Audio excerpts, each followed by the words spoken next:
Well, I started this show in 2019, and I've had a lot of requests, and one of the all-time ones is to have the King on. He's already rolling his eyes. He's like, we're going to start like this. But, you know, it had to be the right timing, and I feel the time is right now, and that is to have Frank James Kimmel on Supercars Today, and I can't tell you how thankful I am that you brought me into your home here to ask you a few questions and, you know, put you in the, you know, the you-know-what crusher. So yeah. Thank you. A hot seat. Yeah. Yeah. Well, thanks for having me on, Kevin. I appreciate it. Well, and I'm glad you brought me to the house because I think it fits your personality in that, not to get all forward on you, but you loathe that title King. I know you loathe it. You can't stand that. And why is well, that? Deep down, I like it, but no, I'm just sure. kidding. It just, you know, I don't know that. I don't know if anybody can really be called that in any racing division. I mean, of course, you know, Richard Petty probably, without a doubt, deserves it. You know, without a doubt.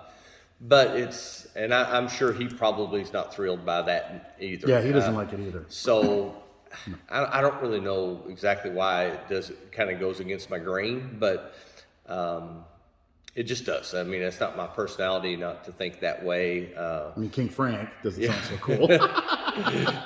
And then you're married, so every day you come home, you remember you're taught and that you're not the king. And, I'm the court jester. Yeah. So, but yeah, I don't know. It just does something that's never really I felt like, and especially when I was racing. You know, now that I'm at the other side of the career and that kind of thing, and you're trying to, you know, just move on with your life, raise your grandkids, help all with that kind of stuff, the important stuff. The real life. It keeps going, you know, and which is a good thing. And but when you're racing against everybody, and then you hear somebody that likes to be called something like that, or appreciated, or revels in it, it just makes your competition try harder. And I'm just the type that let's just go on the racetrack and leave all the talking behind us and try to see who wins. Well, that leads to my next. I said all that to lead into this, and I didn't. You know, I'm not a gotcha kind of reporter. Everybody that watches my shows and has known me all these years knows that. And that's why I sent you the questions, which is almost unheard of in media. But I didn't send you this one because I wanted to catch you off guard. And I wanted to ask you, what the heck is with you? And what I mean by that is you grew up amongst very hard men, very tough men, very big men. And you grew up, you know, kind of in that funny area. You know, Louisville's not a small town. But then again, across the river is pretty rural. So you got that kind of odd mix of just about everything. You got the interstates going through, you got the bridges, you got everything going on there. And I mean, your dad, I mean, I wouldn't want to face your dad or your brother in a dark alley with them in wheelchairs, let alone on 2 feet. Sure. You know, and not only just them, but a lot of guys in that area are very tough and, you know, hard scrabble. And, you know, like some racers have said, you know, if you beat me, you're taking money off my table to feed my family. Well, Frank Kimmel's not like that. What is it with you? I really don't know. I think I've always said I take more after Mom's side, Uncle Paul's side, you know, whatever, because I haven't been that way, and you know, I'm a little more passive. I'm not one. I'd rather walk away than fight.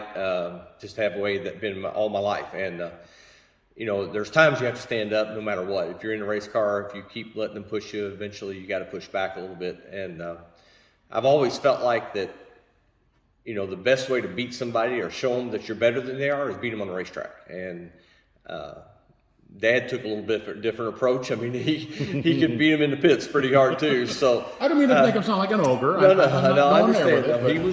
He was a very tough man, but those guys back in the day had to be. You know, as you said, they're racing for a living. Period. So when you knock them out of the way, you took money off the table, or the food off the table, and so there was a lot of tough men back in racing in general. I mean, Iggy Katona wasn't a small guy. Oh my Benny God, his Parsons. forearms are big as our torso. Benny That guy's Parsons was a huge. big guy.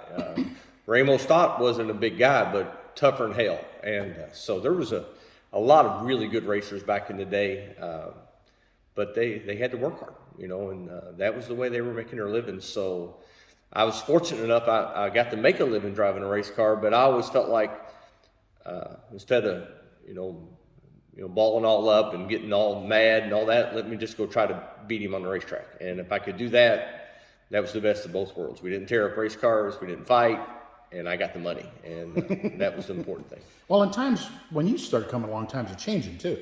Absolutely. I mean, media got involved, a lot more sponsorship involvement.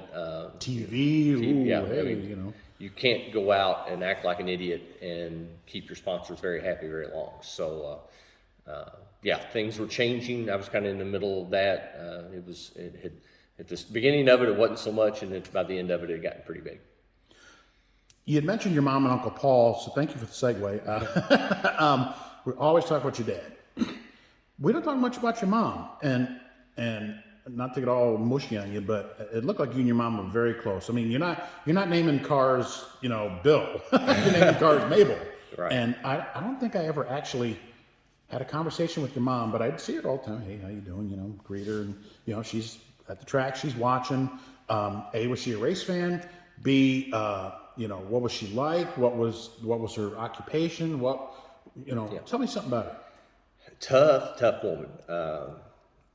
Miss her all the time. And yeah, you're right. It does get emotional, but she was, I was the youngest, first of all. So, youngest of 7 that mom and dad raised. And, so I think I was in a special position anyway, but, Right. she was always, we just got it together. I mean, we just knew, she knew when I was in trouble, having trouble. I knew when she needed to be helped, and we just were good together. So, was she a full-time mom? Oh Did yeah, she full-time work? mom. No time to go to work because you're raising 7 kids, and she was a true race fan. I mean, she sit up in the stands doing the scorecards, back. Stopwatches, that kind of thing, not digital stopwatches, Well, right. the old hand dial, and Yeah. 1, 2, yeah. on your fingers. She had, well, when I first started, we'd use a sundial, but she had the old double stopwatches that you've seen, back in the day.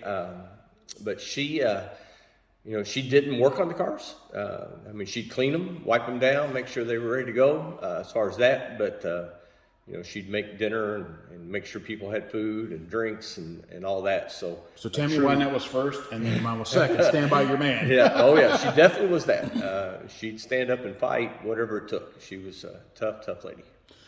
And you mentioned the 7 kids now, and I didn't know that until we started working on the book. And by the way, shameless plug, the book. There you go. There it is. Yeah. Frank Kimmel, The Life and Times there. The Life and Times of. Gee, can't even say the title right, and I wrote it. But writing the book, I did not know that your mom was your dad's 3rd wife, and Correct. So you say 7 kids. Now, are those all your blood brothers and sisters? Some of them half. Or? The first 3, Tom, Penny, and Patty, were mom's children when Dad met her, and then Bill, my oldest brother, or my oldest full brother, Yeah. was mom and dad's first child together. And so then we had Bill and Jamie and Kim and me. And then, Messed me all up there. I thought you were the middle. Nope, I was the baby. Okay. Now that explains a lot. Yeah, it does. Well, I thought you were the middle, and my whole thing in my mind before I come here was to say, well, I guess you were Jan Brady. Maybe that's why you were the way you are. But you're the youngest. Now see, okay, for the audience out there, there is a pecking order with children. I'm the oldest, and of course I got hammered the hardest because, they don't know what they're doing. Right. Well, then by the time you get to the youngest, I don't know if you agree with this, but we can fight off camera later about it. But when you're the youngest, there's a commercial. Woman's got her baby. It's her first baby. She's got it in a bag, and she's got the gloves. She doesn't want to touch the mechanic, and then they cut to 3-4 years later. She's got 3 kids now, and she just hands him the baby to the greasy mechanic to pay him. And do you think maybe that had an effect on your upbringing? And what I mean by that is, this is my opinion, that by the time the youngest comes along, it's like, oh, here's the $100, or here's the, just go out, here's the keys, get out of my face, you know? Is there any of that in your family? Well, I guess you have to talk to the other parts, Right. see Bill and Jamie and Kim and see what they say about it. I think by the time it was early 70s, I was at 72, I was 10 years old. So, just starting to get where I could really be a part of going into the race garage with Dad and that kind of thing. And I'm sure it was also, hey, get out of here, well, thing too, I'm sure. he wasn't really like that. It was different.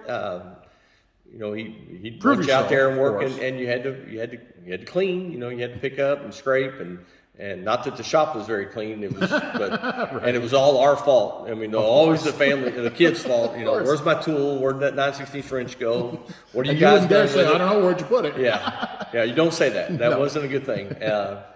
But he was tough in a lot of ways. But I think by the time I got there, that I think I think 73 he took a full-time job at back then it was Essex Wire. It became United Technologies, and they made aluminum extrusions. But that's the first time he had a full-time job since I could remember. Through the 60s, he raced full-time, and which is, can you imagine racing just dirt track races pretty much with one car, Friday, Saturday, twice on Sunday, sometime Wednesday nights, and open trailer, single cab, C30 Chevy pickup, and so it was. But like I say, by the time I got 10 or 11, it was in the 70s. Then he took a full time job, so it's now a 7 to 4:30 day, and then he'd come home in the evening. I'm starting to go middle school and grade, get into high school and stuff. So I think I was at easier times. I think in the 60s it was hard. It was even tougher, and so I think I was a bit spoiled compared to the other guys, the kids about that. He admits it. The Oh, youngest no, kid. no, No younger kids admit it. There was no people would ask Mom who the favorite was, and I'd say there's no even. It's not even close, and she didn't argue with me. So it was a good time. But I think I'd come along, and things weren't as hard as it was when it started. Did that come from? Now, your dad had a bad wreck at Daytona, and I don't think we ever covered the severity of it. Was he injured pretty good Pretty when bad, that happened? yeah. Thought he was gonna die. Is that why they thought? Is that why he took a outside job and stopped racing? He stopped racing for a few years, didn't he? if I'm No, not actually, mistaken? the very next year he won the championship at Louisville Fairgrounds Motor Speedway. Okay. In the late models, and but he did take. He said, he's in the hospital, and he said he made a deal with the Lord that you get me home, I won't be back. And times have changed, Yeah. and racing has gotten away from the local guy pretty much on a super speedway, Yeah. And he knew that, and so The writing was on the wall for him. I better make some more he money. felt like, let me go home and raise these kids and get everybody through school. So that's But what then he came back though. He came back in the 70s. He was running ARCA in the late 70s. He won, a bunch of races, and he 78. That was his best year ever in ARCA. What, he finished third or fourth in points, second in points, something like that? Yeah, I think it was like second or third, fourth, right there. He won 4 races, I think, or 3 or 4 races that year. But he didn't go back to the speedway, so Didn't go speedway race, and that's why he didn't finish so well in the points. He was driving for Sat Parker, Okay. guy from down in Eastern Kentucky. Was that an issue? It's like, hey, we got to win the title. You don't go to the He speedway. told him It's like, straight oh, up. Well, matter of fact, that year, Bill ran Daytona. And that was kind of going to be the deal. Bill would run some of the big tracks, and Dad would run all the short track stuff that he wanted. And but as it turned out, the short tracks become so good, and they were contender to win about every race, and really fast. They won Flat Rock, I think a Villa, and Tri-County, maybe? probably. Yeah, I think it was Tri-County. Yeah, I think you're right. And so, yeah, I mean, he could still do it. He was a hell of a racer. I just look back at the pictures of him standing next to the car, and literally his waist is at the roof line just about. Yeah. Like, oh my God, this guy big is fella. huge. Talking about your dad, he lived in Detroit for a while. Yeah, and I didn't know a whole lot. Still don't know a whole lot about all that. Of course, that was way before you, of course. Yeah. I think he got a job offer to go up there, and he thought it was a good plan, and he went up, and I think he did well, and he enjoyed the job, but I don't think he liked being away from home. So I think he did that for a year, and then come on back. And he wasn't married to your mom at that time. I So. don't think so. No. We put it in the book, but if you wouldn't mind telling the story about the one wife he had, and he's ready to go to the races, and she gave him a threat. I'd love to how you tell that. Yeah, as I was told it. Of course, I wasn't around then, but he was. They weren't. I guess him and his wife then weren't doing very well, and a bit of a struggle. And he was ready to go to the racetrack, and so she said, "If you go to the racetrack, I won't be here when I get back." And he said, "Okay, I'll just drop you off at your mom's on the way out." And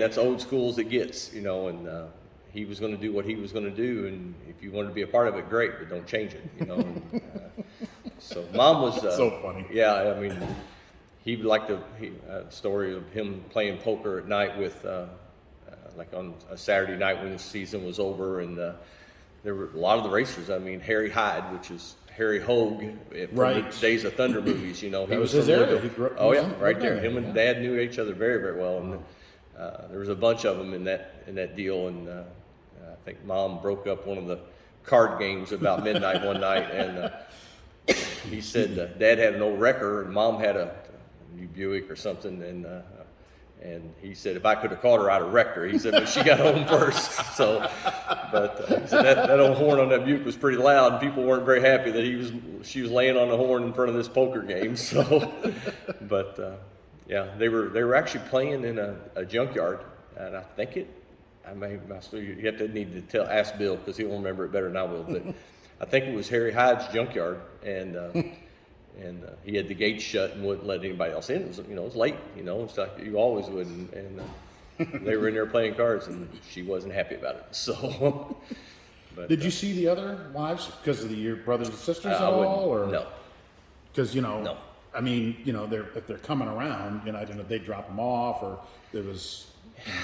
Yeah, if I did back in the day, I don't remember. But by the time I, got old enough to having a memory of Tom and Penny and Patty, they were about to get out of the nest and move on. And Tom went to Vietnam in I think 68 or 69. Okay. And so I would have been 6 or 7 years old. So